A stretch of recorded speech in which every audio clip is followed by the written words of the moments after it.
Assalamualaikum warahmatullahi wabarakatuh. Sekarang saya nak tunjukkan bagaimana nak masuk ke dalam grup Tony Champion melalui profil TikTok saya dengan tekan di bio. Anda semua masuk ke dalam profil TikTok Tony. Tekan di tengah bio Tony kat situ, ada tulis Tony Champion. Tekan kat situ. Yang ada tukar butang merah open, tekan kat situ.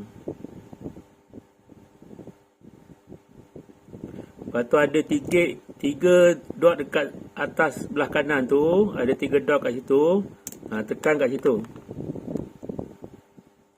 Ni dah akan keluar 3 report, open in browser dan copy link. Tekan yang kat tengah-tengah, open in browser. Ini keluar Tony punya land page. Tekan klik di sini. Anda telah berada dalam grup Tony Champion. Alhamdulillah.